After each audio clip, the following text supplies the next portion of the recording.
এই মুহূর্তে দেশীয় রাজনীতিতে সব থেকে বেশি আলোচনা হচ্ছে হুমায়ুন কবিরের বাবরি মসজিদকে কেন্দ্র করে।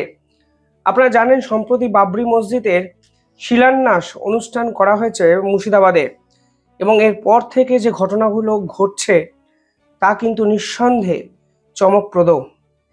বাবরি মসজিদ যেখানে তৈরি করা হচ্ছে সেখানে টোটাল 300 কোটি টাকার একটি আনুমানিক খরচ করা হবে বলে বলা হচ্ছে। এবং হুমায়ুন কবির নিজে বলছেন শুধু বাবরি মসজিদ নয়, বাবরি মসজিদের পাশাপাশি ওই পার্টিকুলার জায়গায় আরও কিছু গুরুত্বপূর্ণ ইনফ্রাস্ট্রাকচার ডেভেলপমেন্ট করা হবে। আর আজকের দিনে দাঁড়িয়ে সব থেকে বড় প্রশ্ন হলো, এই 300 কোটি টাকা আসছে কোথা থেকে?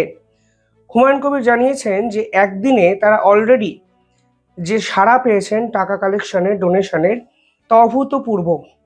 এক ভদ্রলোক নাকি এই ঘটনাকে কেন্দ্র করে 80 কোটি টাকা দান করবেন, এবং তিনি নাকি তার নাম প্রকাশ্যে আনতে বারণ করেছেন।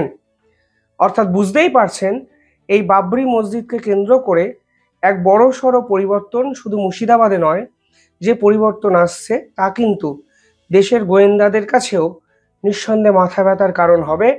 কারণ কিসের জন্য এই বিপুল পরিমাণে টাকা ডোনেশন হিসাবে পাওয়া যাচ্ছে, কিংবা কারা এই ডোনেশন দিচ্ছেন, কোন দেশ থেকে এই ডোনেশন আসছে, সেটাও কিন্তু এক বড় প্রশ্ন।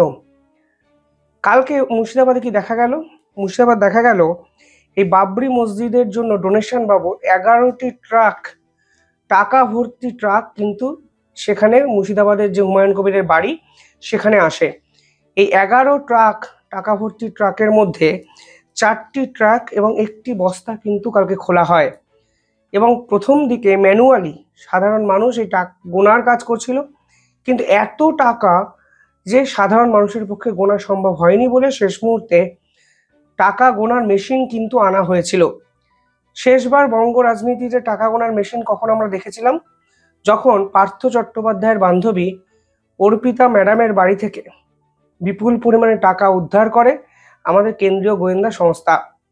কিন্তু সেই টাকার পরিমাণকেও কালকে হুমায়ুন কবিরের এই বাবরি মসজিদকে কেন্দ্র করে পাওয়া ডোনেশন কিন্তু ছাপিয়ে গেল, যেখানে 11টি টাকা ভর্তি ট্রাক হুমায়ুন কবিরের বাড়ির বাইরে চলে এলো, এবং 4টি ট্রাক থেকেই যে টাকা কালকে কালেক্ট করা হয়েছে তার পরিমাণ প্রায় 93 লক্ষ টাকা।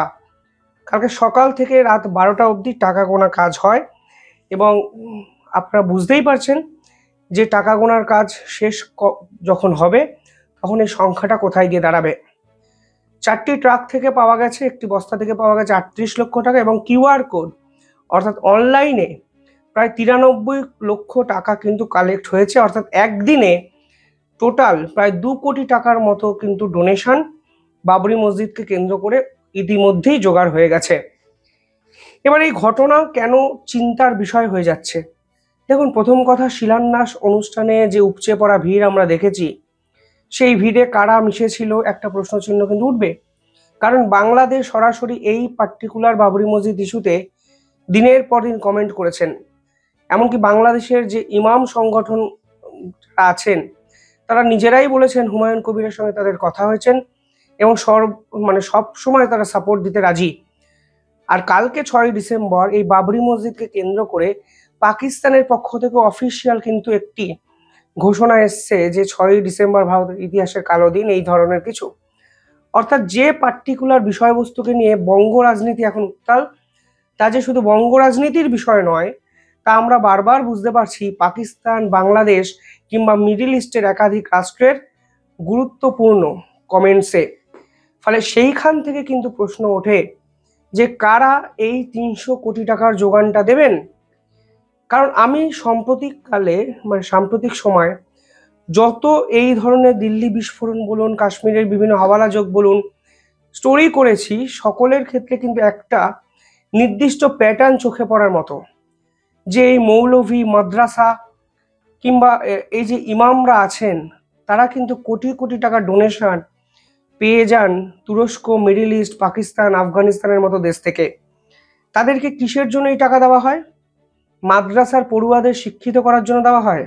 না, বিভিন্ন ক্ষেত্রে আমরা যেটা দেখতে পাচ্ছি যে এই বিদেশি টাকা যখন ভারতের বিভিন্ন অ্যাকাউন্টসে ঢুকছে, তার পিছনে কিন্তু একটি অভিসন্ধি, একটি ষড়যন্ত্র থাকে।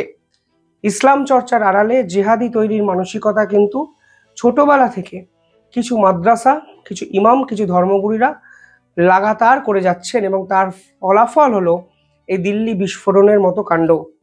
আমি কিন্তু সমস্ত মাদ্রাসা কিংবা সমস্ত ইমাম বা সমস্ত মৌলভীদের দায়ী করছি না, কিন্তু এটা বাস্তব। সাম্প্রতিক সময় এই রকম অনেক উদাহরণ আমরা দেখলাম যেগুলোতে সরাসরি মৌলভী, মাদ্রাসা, ইমাম, আর্থিক তছরূপ, আর্থিক সংযোগ, পাকিস্তান, বাংলাদেশ, আফগানিস্তান, মিডল ইস্টের যোগাযোগ স্পষ্ট হয়ে দেখা গেল।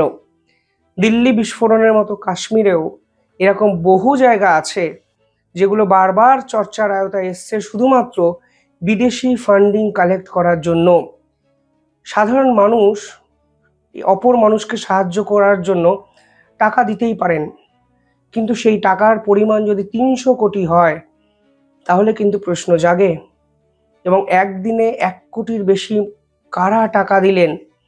কিসের ভিত্তিতে এই বিপুল পরিমাণে ডোনেশন ভারতবর্ষে এলো? এবং এরা ডোনেশন দিয়ে কি এক্সপেক্ট করছে রিপ্লাইয়ে, সেটাও কিন্তু এই মুহূর্তে সব থেকে বড় প্রশ্ন। কিন্তু আমার দৃঢ় বিশ্বাস এই পুরো বিষয়টা নিয়ে ভারতের গোয়েন্দারা নিঃসন্দেহে ভাববেন, কারণ কোনো অবস্থাতেই আমরা কেউই চাই না ভারতবর্ষ ফের কোনো বিস্ফোরণে কেঁপে উঠুক। মুর্শিদাবাদের মতো একটি জায়গা, যে জায়গার নাম সরাসরি বাংলাদেশের সঙ্গে অ্যাটাচ হয়ে দিল্লি বিস্ফোরণে ঢুকে গেছে, সেই মুর্শিদাবাদ কোনো অবস্থাতেই ফের অশান্ত হয়ে উঠুক কিংবা কোনো খারাপ কাজের জন্য সংবাদের শিরোনামে উঠে আসুক, আমরা কেউই কিন্তু প্রত্যাশা করি না। ফলে সব মিলিয়ে যে বিতর্ক মুর্শিদাবাদ থেকে শুরু হলো কালকে, সেই বিতর্ক রেশ কিন্তু আগামী 1 মাস নিঃসন্দেহে থাকবে, এবং এ বিষয়ে অসংখ্য তথ্য ধারাবাহিকভাবে আমাদের সামনে উঠে আসবে। আমি আপনাদের সামনে নিয়ে আসবো সেভাবে। যাই হোক, দেখতে থাকুন দ্য ইন্ডিপেন্ডেন্ট বেঙ্গল। যারা ভিডিওটি দেখছেন, ছোট্ট একটা অনুরোধ, চ্যানেলটিকে ভালো লাগলে একটু সাবস্ক্রাইব করে দেবেন। ধন্যবাদ।